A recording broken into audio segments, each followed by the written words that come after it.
Notre société est en train de se transformer. Allez faire un tour dans des banlieues chaudes, on se croirait dans The Walking Dead. Leur inconséquence conduit à des crises dont nous sommes les victimes, il faut que ça cesse. La classe politique d'aujourd'hui, elle est collectivement responsable de la situation. Mais c'est extrêmement simple de rendre la parole au peuple. Là où c'est devenu un problème, c'est qu'on est devenu un peuple materné. La défense d'un pays passe aussi par la défense de la civilisation. Il y a un mépris d'une classe, d'une caste qui est totalement déconnectée de la réalité. Plutôt que de franciser la Corse, il s'agit de corsiser la France. Les hommes politiques, il n'y a rien de pire contre des gens qui n'ont rien à faire de la France. Beaucoup de nos concitoyens sont désabusés et ils n'y croient plus. On ne peut plus rien dire, on ne peut plus rien dire. Quand on est maastrichtien, on trahit le peuple. Point, à la ligne, c'est tout, c'est pas compliqué.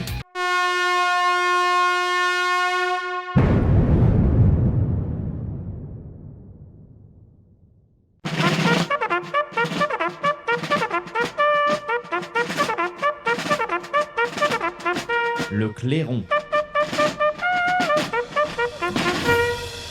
Alors, il s'en passe des choses aux États-Unis. Il est temps d'en parler, nous aussi, du côté du tocsin. Chacun son tour. Il y a 2 ans, c'était des procédures de destitution parlementaire contre Donald Trump, menées par les démocrates. Eh bien, cette fois, d'ailleurs, qui se sont soldées par un non-lieu. Cette fois-ci, ce sont les républicains qui lancent leur procédure d'impeachment contre le président démocrate Joe Biden.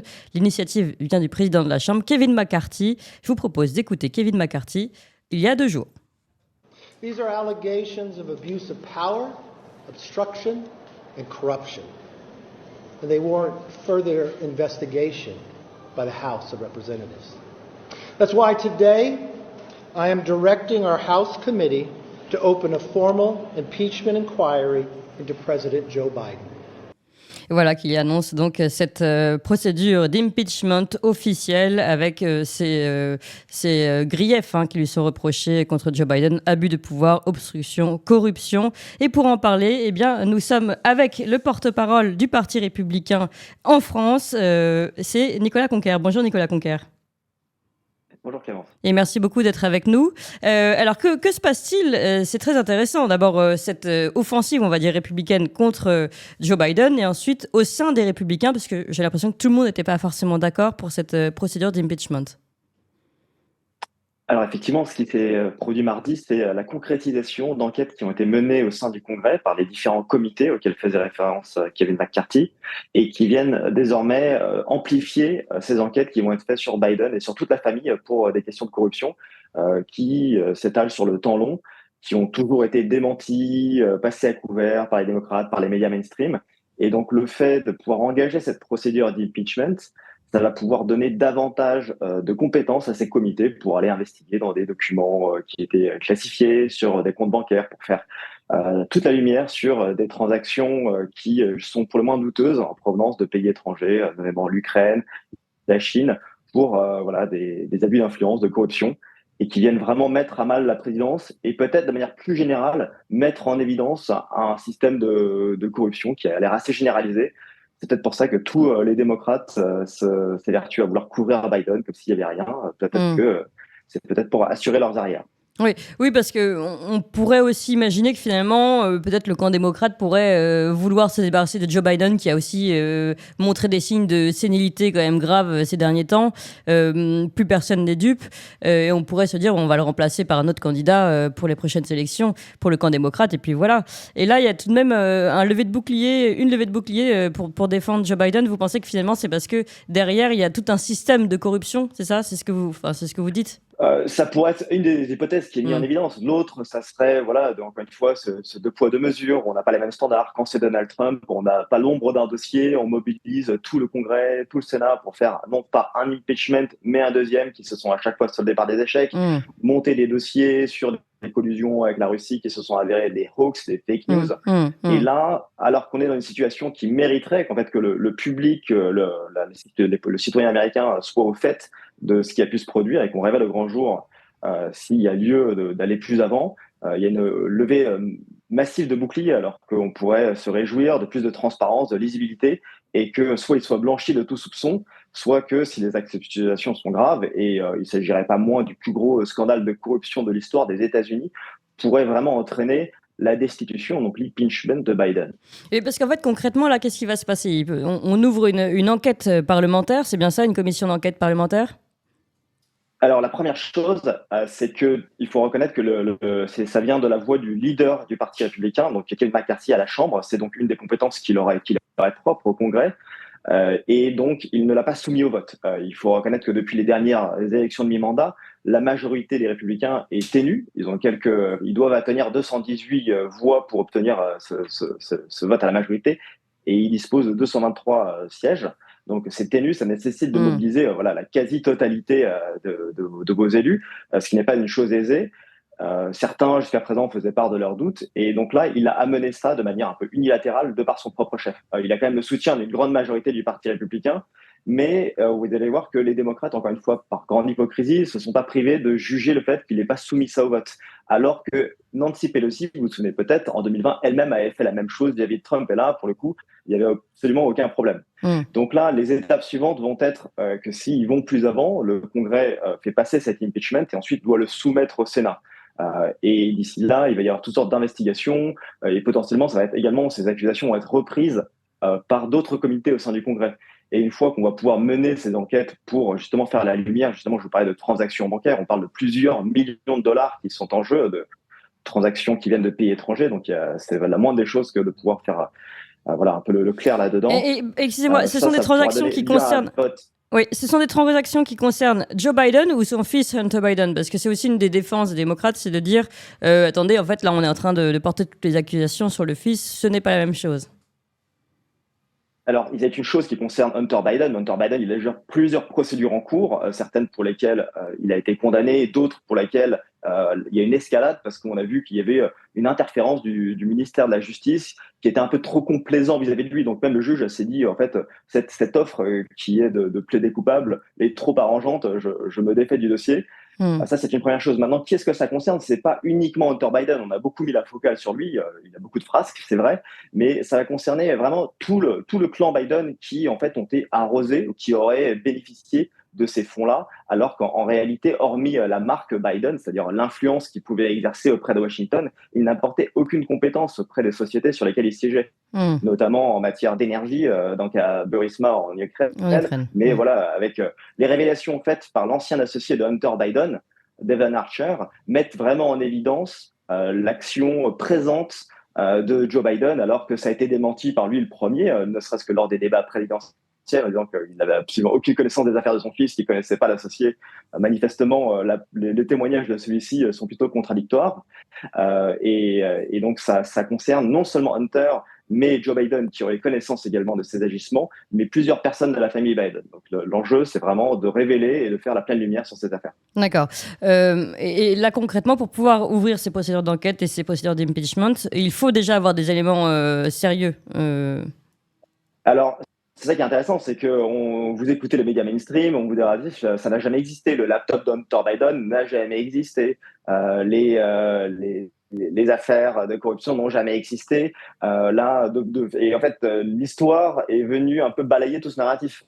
On a vu non seulement que le laptop d'Hunter Biden avait existé, mais qu'il avait été passé à couvert avant les élections présidentielles de 2020.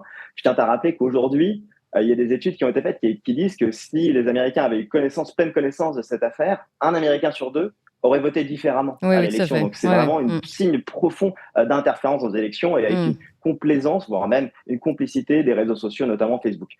J'avance et je dis que ensuite, là, sur les autres affaires, progressivement, ça a été nié, bafoué, non, ça n'existe pas. Donc, ça vient à se révéler. Donc, on a des preuves concernant des déclarations fiscales qui ont été approximatives, complètement opaques, concernant des témoignages de lanceurs d'alerte, donc whistleblowers comme Devon Archer. Donc, le dossier commence à vraiment prendre un peu de concret.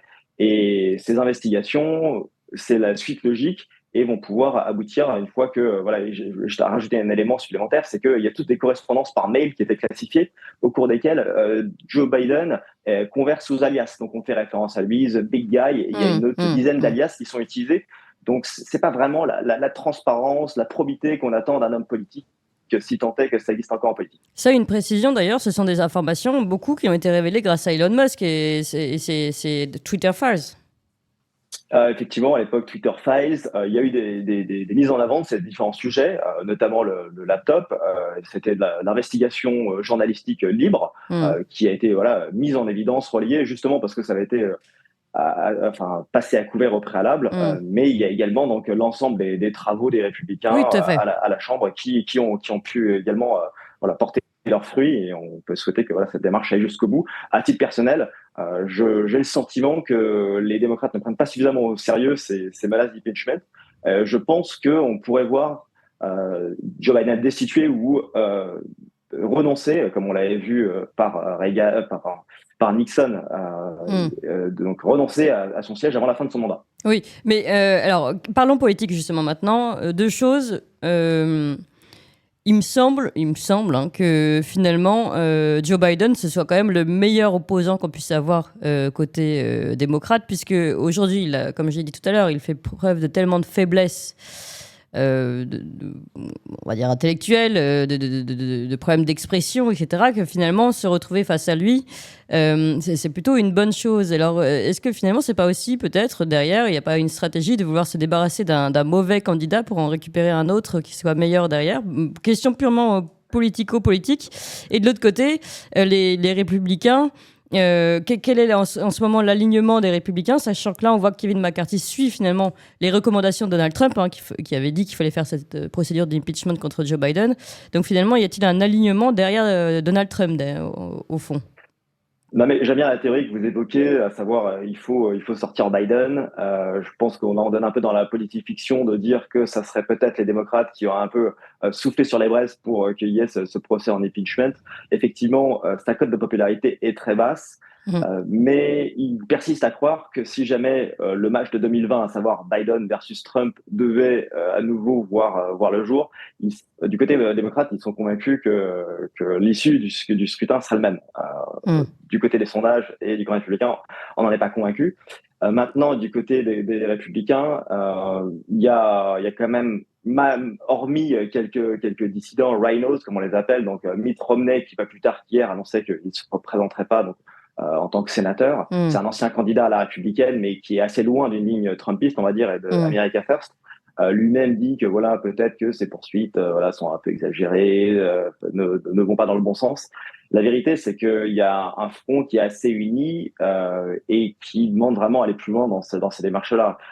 Que Donald Trump ait lui-même pu pousser en faveur de cet impeachment, c'est pas lui qui est, n'est-ce pas élu déjà au sein de la Chambre, et c'est pas lui qui le porte. Donc c'est quand même une voix assez unanime au sein du camp républicain qu'il fallait aller de l'avant et de faire encore une fois instruire au niveau de la Chambre et qu'on puisse auditionner avec davantage de moyens les soupçons qui sont matérialisés par différents témoignages et différentes preuves jusqu'à ce stade. Ouais, Nicolas Conquer, dernière question. Finalement, vous l'avez dit tout à l'heure, ces révélations, ces enquêtes, finalement, parce que ça va permettre d'aller plus loin dans les enquêtes sur ces abus de pouvoir, l'obstruction, la corruption.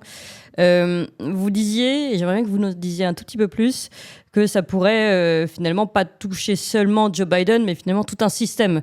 Vous pensez vraiment que ça peut renverser tout un système de corruption qui selon en tout cas ses dires, serait en place aujourd'hui aux États-Unis? Ce qu'on peut voir, c'est que le constat est assez simple, c'est que des politiciens de carrière qui n'ont jamais exercé de métier particulier dans le privé, croyaient la richesse, se sont enrichis de manière considérable. Donc il y a une vraie interrogation sur comment ils ont pu générer ces revenus, hormis la simple rente qu'ils ont de leur fonction.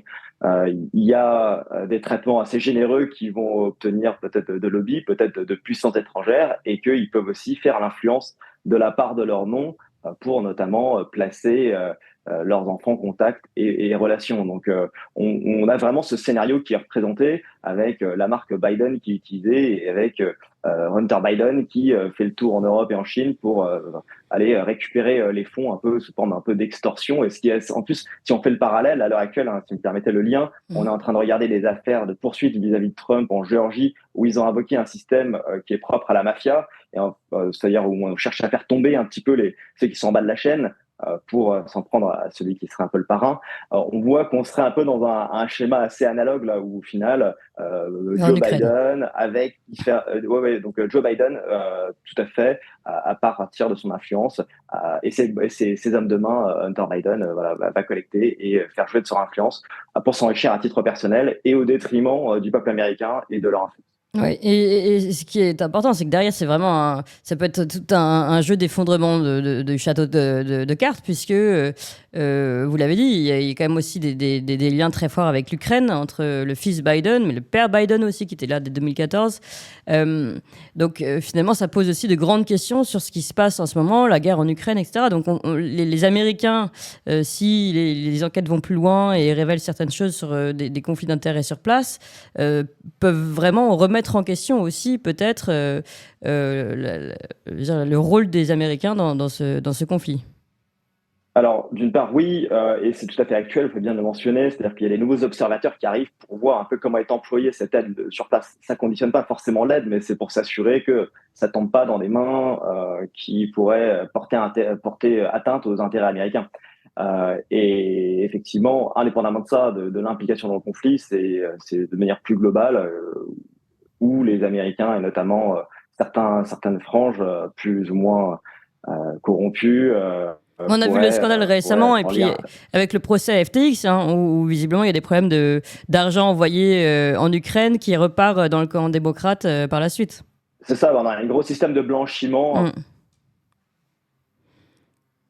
Alors, Nicolas Conquer, je crois qu'on a un problème de réseau. On va s'arrêter là, on va s'arrêter sur le blanchiment. Merci beaucoup, Nicolas Conquer, porte-parole du Parti républicain pour la France. Merci encore, et puis on continuera de parler de cette procédure de destitution.